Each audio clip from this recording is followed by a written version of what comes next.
Baik, assalamualaikum warahmatullahi wabarakatuh. Selamat pagi, selamat siang, dan selamat malam siswa-siswi SMK Bakti Karya Parigi kelas 10. Kembali lagi bersama saya Jujun Junaidi di pelajaran komputer dan jaringan dasar.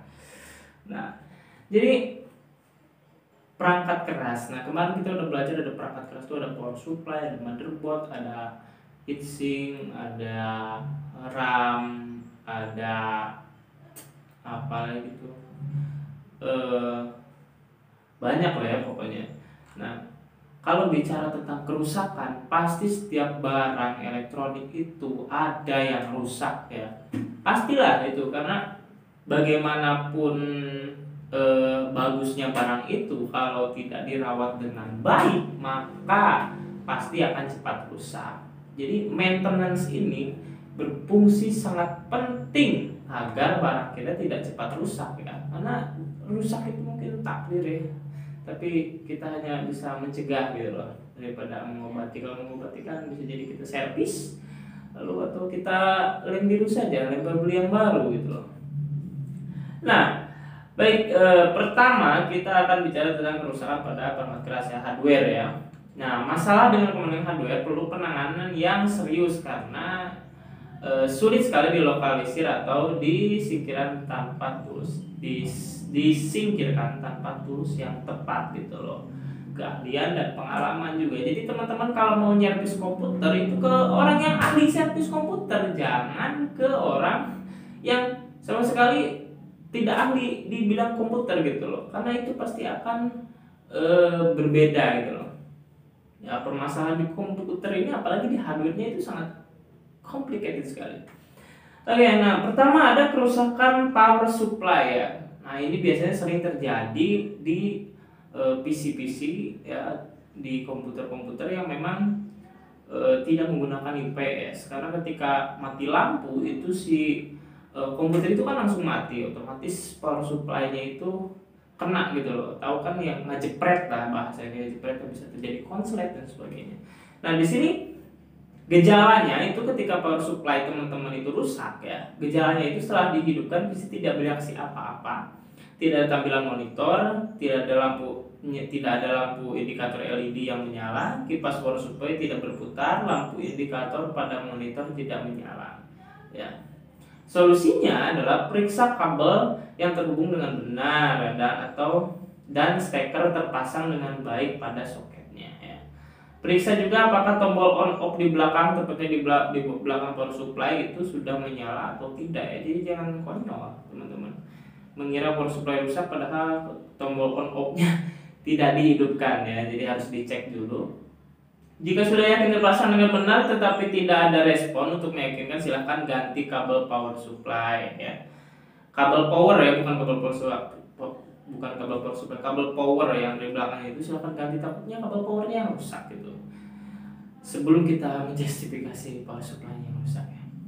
Nah, terus masalah terjadi karena tidak adanya tegangan listrik yang masuk gitu loh pada komputer. Takutnya kayak gitu, takutnya si kabel powernya yang rusak.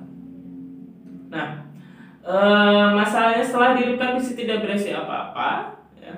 Tidak ada tampilan motor, tidak ada lampu indikator yang menyala, kipas power supply tidak berputar, lampu indikator pada monitornya menyala. Solusi, lakukan langkah di atas. Jika masih belum ada respon pada power supply, silahkan ganti power supply. Jadi apa ya? Tidak ada solusi yang pasti kalau untuk power supply. Jadi kalau rusak ya ganti gitu. Karena memang itu faktor paling vital gitu loh, power supply ini. Karena kalau udah power supply rusak itu ya semuanya nggak berfungsi gitu loh. Siapa yang mau mengalirkan listrik ke ini ya, ke motherboardnya gitu. Jadi power supply itu penting. Nah, salah satu solusinya juga ya teman-teman bisa menggunakan UPS supaya ketika terjadi mati lampu gitu loh, pemadaman gitu, komputer teman-teman tidak langsung mati gitu loh. Jadi ada jeda dulu untuk teman-teman matikan shutdown seperti biasa dari Windows-nya supaya power supply-nya juga aman, motherboard aman, dan komputer teman-teman aman ya, kondusif. Gitu lah. Oke, selanjutnya kerusakan pada motherboard. Nah ini, aduh, pokoknya kalau udah kalau udah rusak di motherboard sih saya suka mikirnya gitu, daripada benerin motherboard mending beli yang baru gitu loh. Nah, kadang-kadang harga motherboard itu sama seperti kita beli laptop baru gitu kan. Oke.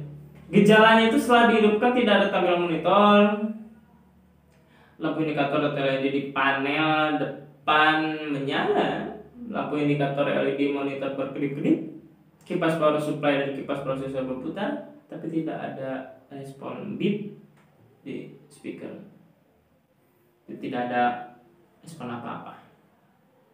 Indikator lampunya menyala tapi ininya menyala tapi tidak naik gitu. Aku bilangnya tidak naik karena tidak ada tampilan apapun gitu. Nah, solusinya pertama, lepas semua kabel yang terhubung ke listrik, kabel data ke komputer, kabel keyboard atau mouse, dan semua kabel yang terhubung ke CPU. Kemudian lepas semua skrup penutup casing dalam keadaan casing terbuka. Silahkan Anda lepaskan juga komponen-komponen lainnya, yaitu kabel tegangan dari power supply, terhubung ke motherboard, hard disk, floppy disk. Hati-hati dalam pengerjaannya. Jadi semua kabel yang masuk ke motherboard, power supply atau dari hard disk, silahkan teman-teman cabut. Setelah itu yang menempel di silahkan Anda periksa motherboardnya dengan teliti apakah ada keanehan atau ada yang bekas kebakar gitu loh, atau ya kayak gitulah. Terus dilihat tanda-tanda yang terbakar, mungkin motherboard hangus gitu kan. Kalau nggak ada ya mungkin kerusakan kecil mungkin ya, atau misalkan memang motherboardnya udah matot gitu. Jadi kadang-kadang ada yang kerusakan di motherboard tuh ya bisa kita lihat di misalkan di IC powernya atau di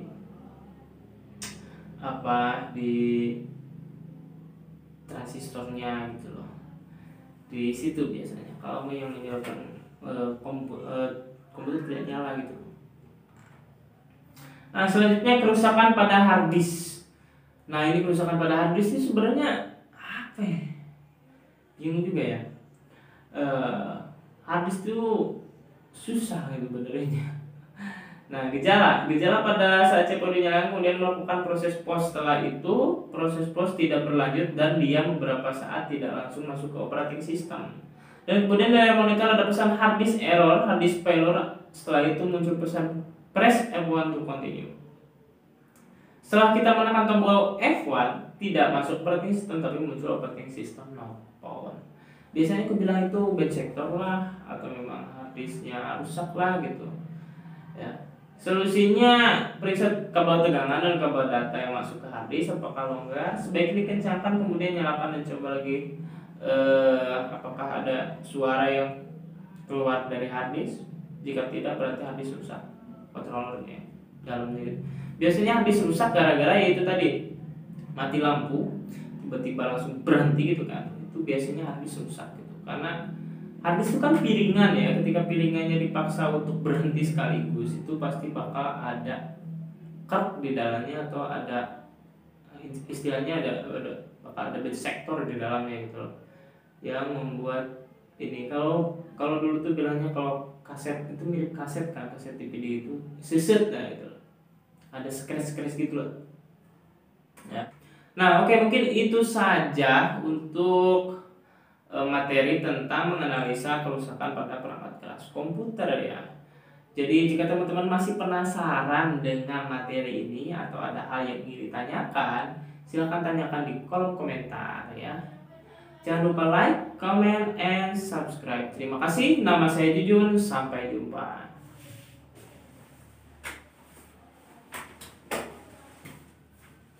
Sarangi.